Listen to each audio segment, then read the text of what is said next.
The WNBA might have just broken its biggest star, and her own brother is calling out the league. If you're a Caitlin Clark fan, you might want to sit down for this one, because what happened last night in Boston isn't just another injury story.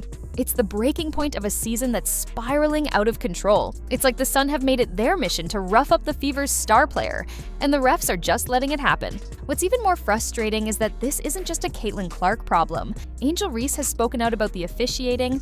Kelsey Plum has called it out. What happens when the brightest star in women's basketball suddenly hits the floor and the entire league races against time to save not just a player, but the future of the game itself? Is it underrated? Get it to go. All of a sudden, that's 6 of 10. Not looking so hot anymore. And the baseball pass down court and with passing. Look at this.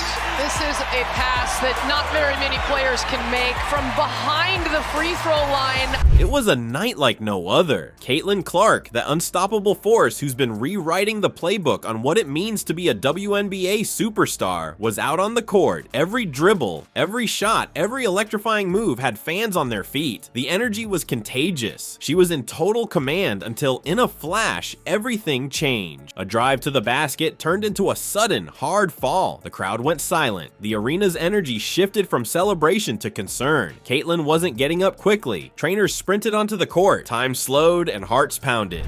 But right now on the bench, after looking like she is in some pain.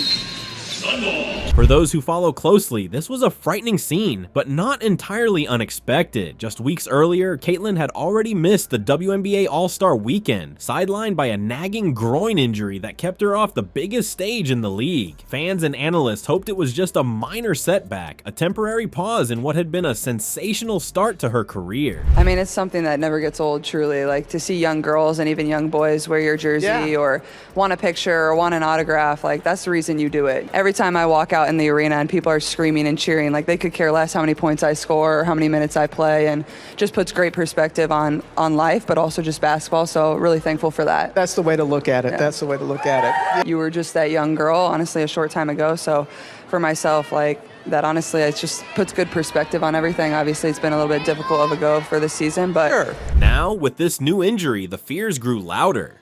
Caitlin Clark wasn't just any player. She was the franchise's heartbeat, the league's biggest draw, and the reason so many new fans were tuning in. Her presence had fueled sold-out arenas and record TV ratings. She was the star everyone looked up to. Now she was down again. You know, the great thing for Caitlin is I guarantee she will be back, and she'll come back bigger and stronger. So it's great to be able to see Indy represent, and I mean, it sucks, right? We're here in Indianapolis, and you want to be able to be well represented with all the players that got selected. Even more importantly, bringing the best players here to Indianapolis for our fans to see, those that don't necessarily always get a chance to see every other team. They get to see the best players in the world right here in Indianapolis. Backstage, Indiana Fever's medical staff moved with precision and urgency. Every second counted. Initial fears whispered of a serious leg injury, something that could keep her off the court for weeks or more. The pressure was immense. News spread instantly across social media and sports networks. Fans, analysts, and teammates all watched with bated breath. Then, an unexpected voice rose above the chatter. An NBA analyst made a bold call, urging the NBA to step up not just to support Caitlin, but to rethink how women's basketball is protected and invested in. She would be. Shortly before the show, Clark released this statement through the Fever's social media account, saying that she's so excited for Indiana to host WNBA All-Star this weekend. But she does go on to say how incredibly sad and, quote, disappointed she will be to not be able to participate, and that she says she knows that this is going to be the best All-Star yet, adding, quote, "I have to rest my body. I'll still be at Gainbridge Fieldhouse for all of the action. I'm looking forward to helping Sandy coach our team to a win." Because Caitlin's injury revealed a harsh truth. The WNBA is growing fast, with stars like her leading the charge, but the league's infrastructure hasn't caught up. Medical resources, training facilities, travel schedules don't yet match the demands placed on these elite athletes. It's more than just fairness. It's about player safety, health, and the longevity of the league itself. All of Indianapolis, all of the WNBA world to hear this news, and we know that yesterday Stephanie White told us reporters that it was a decision that Caitlin Clark and her team would be making, that she was going to stay out of it, and it was going to be something that they had to consider. It just simply wasn't worth it for her to participate in that. She, as she said in that statement, needs to rest. So if Clark will be available for that, but given all of these injuries piling up and the fact that they're really trying to focus on her long-term health, then we'll have to see if she'll even be able to be available for that game as well. The NBA, with its vast resources and expertise, could play a crucial role in building a stronger, safer foundation for the women's game. The Analysts' plea wasn't about charity, it was about partnership, evolution, and equity. Meanwhile, the Fever remained cautiously hopeful, sharing that Caitlin was being closely evaluated, but the silence from Caitlin herself spoke volumes. Fans held on to hope, waiting for clarity. Well, I really feel for Caitlin Clark because I actually had that injury 2006, and listen, I was heavily taped around my thigh, around my glute, just trying to make sure there was enough pressure to hold that growing. You have to get a lot of deep treatment, whether it's ice and heat and rest. Well, can Caitlin Clark, she can't find a lot of rest right now because she's mid-season. And the hard part is that the groin is sort of an area that you can't just touch and go, oh, it hurts right here.